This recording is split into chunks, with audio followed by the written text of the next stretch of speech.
about this fine man who could be golfing instead of being around body bags and bullet holes. However, Ryan knows that on the golf course he can't help families in need or assist the community in dealing with the ugly side of life.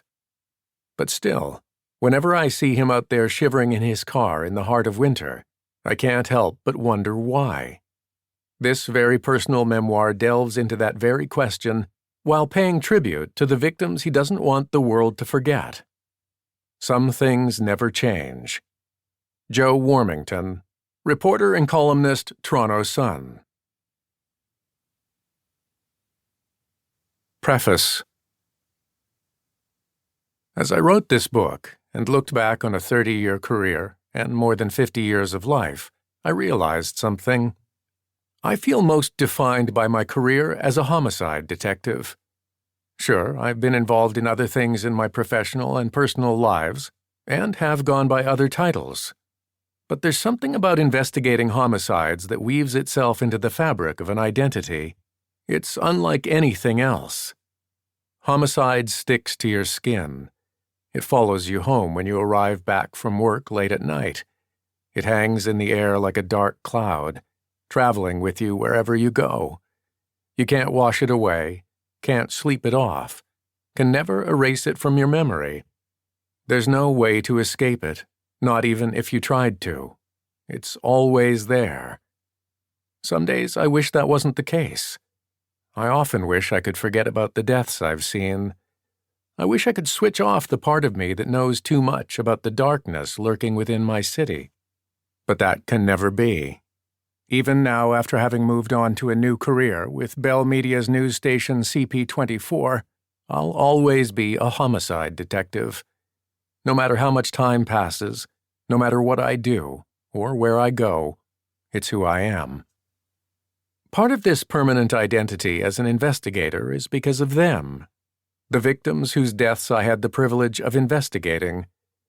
I was involved in the investigations of more than 150 homicides in Toronto over the course of 13 years.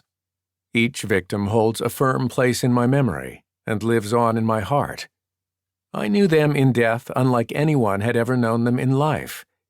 I sifted through the remnants of what remained of them to discover their stories. I learned their secrets, those they dared never tell. I met their mourning friends and families and heard the stories of their lives in much happier times. My team of detectives, constables, and forensic analysts recreated what they did in the days to hours before their lives were taken from them. I often wished I'd known them in life, beyond the shadow of sadness and mystery that eclipsed their existences. Unfortunately, when I met them, it was too late. They were merely memories of people who once were. It's funny, or maybe sad, that I sometimes think I see them. I catch glimpses of faces of people I never met while they were living. Someone smiling in a crowd downtown, a figure my mind makes up in the shadows. For a second, I think it could be one of them. The people I've gotten to know so well, like bumping into an old friend after years apart. But then I remember it can't be. They're gone. It's just my mind playing tricks on me, ensuring I never forget. That's the thing about working in homicide. It haunts you well after the case has had its day in court, and the guilty parties have been sentenced. The faces never disappear. The stories live on. As Toronto moves on after tragedy, like springtime after a long winter, new tenants move into a unit once roped off by police tape. Flowers grow in a park in the grass where a body once lay in the cold. Neighbors feel safe again, shedding their anxieties after fearing to walk alone at night. I often wonder if I'll ever move on. Could I pack up these memories and see Toronto as something other than a series of grim crime scenes? I dismiss this thought as soon as I think it.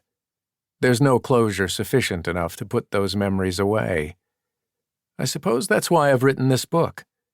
It's a way to box up some of the darkest moments of my career and keep them somewhere safe, tucked between the pages that follow. The stories to come aren't just stories. They're the retelling of real people's deaths. They aren't easy memories to recall.